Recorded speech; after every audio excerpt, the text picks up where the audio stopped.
তো আমরা যেটা বলছিলাম যে আমাদের অক্টাল নাম্বার সিস্টেম থেকে এই হেক্সাতে যদি কনভার্সন রূপান্তর করতে হয় তখন আমাদের কি করতে হবে?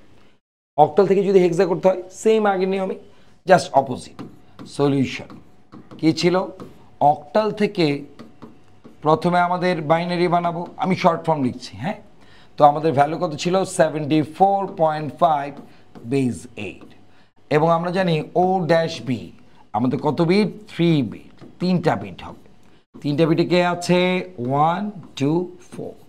ভ্যালু কি লিখে আছে? 7 ছিল, 7-এর জন্য কি লিখবো? লিখবো 4-এর জন্য 4টাকে লিখবো, এবং 5 ছিল, 5-এর জন্য লিখবো।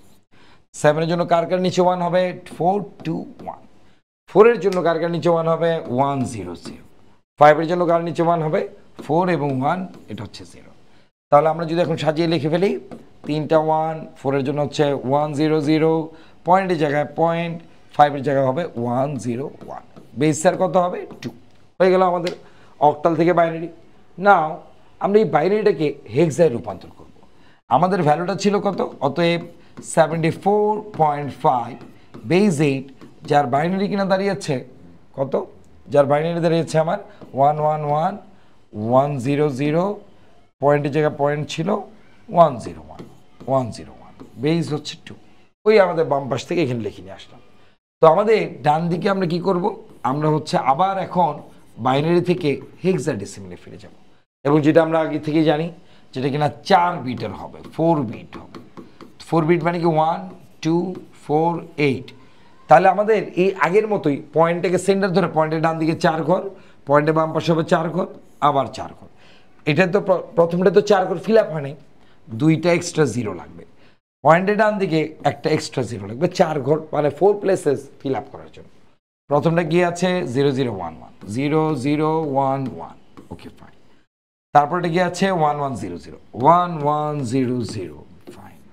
লাস্টেরটা কত আছে? 1 0 1 0 1 0 1 0। আচ্ছা, তো আমাদের এখন ভ্যালুগুলি দেখি। প্রথমটায় 2 এবং 1-এর নিচে 1, তার মানে 2 আর 1 যদি আমরা অ্যাডিশন যোগ করে দিই কত হবে স্যার? 3 হয়ে যাবে। এরপরে কি ছিল? 8 আর 4 হচ্ছে 12, 12। 12 মানে কত? সি। 12 মানে হচ্ছে সি। তাহলে আমাদের লাস্টেটা কি ছিল? এইটা একটু কত? 10। 10 মানে কত? এ। এ হয়ে গেল। তাহলে আমি জাস্ট সিম্পলি পিক করে নিয়ে 3টা বসিয়ে দেব। সি মানে যে 12, কারণ এই যে 2টা 1 ছিল, 8 আর 4 তার মিলেই তো 12 হলো, আর হেক্সাডেসিমালে 12 মানে তো সি। তাহলে আমরা কি করব? এটা নিচে সিটা বসিয়ে দেব। পয়েন্ট ছিল, পয়েন্ট দাও। আমাদের এটা এ হবে, কারণ আমরা 10 লেখা যাবে না, কিন্তু এ। ফাইনালি হচ্ছে আমাদের বেস 16। তাহলে কি দাঁড়ালো? আমাদের ভ্যালু দাঁড়াচ্ছে 74.5 বেস 8, যার মান দাঁড়াচ্ছে 3C পয়েন্ট এ বেস 16। এই হলো আমাদের সকল রূপান্তর। তো আমাদের আজকে এই যে রূপান্তরগুলি শিখলাম, ডেসিমেল থেকে সবকটা প্রথম রূপান্তর শিখলাম, সবকটা থেকে কিভাবে ডেসিমেলে যেতে হয় সেটাও শিখলাম, এবং ফাইনালি আমরা আজকে লাস্ট পর্যন্ত শিখলাম অক্টাল থেকে হেক্সা, বা হেক্সা থেকে কিভাবে অক্টালে রূপান্তর করে। অনেকের মনে করছেন যে স্যার আমরা তো হেক্সা থেকে অক্টালে রূপান্তর ডেসিমেল হয়েও যেতে পারি, যাওয়া যায়, বাট ওইটা হচ্ছে একটু সময় সাধ্য ব্যাপার। ওইটা থেকে ইজি হচ্ছে বাইনারিতে মাধ্যমে চলে যাওয়া। এটা তোমরা 2-1টা প্র্যাকটিস করবা, যা কিনা আমাদের প্র্যাকটিসের মধ্যে থেকে যাবে। তোমরা প্র্যাকটিসের অংশ থেকে পিডিএফ ডাউনলোড করে নিয়ে নিতে পারো, ওইখান থেকে তোমরা প্র্যাকটিসটা পেয়ে যাবা। যদি তাও না পাও, তোমরা হচ্ছে কমেন্ট বক্সে জানাও, আমরা হচ্ছে পিডিএফটা প্রোভাইড করে দেবো, যাতে তুমি প্র্যাকটিস করতে পারো। Thank you everyone.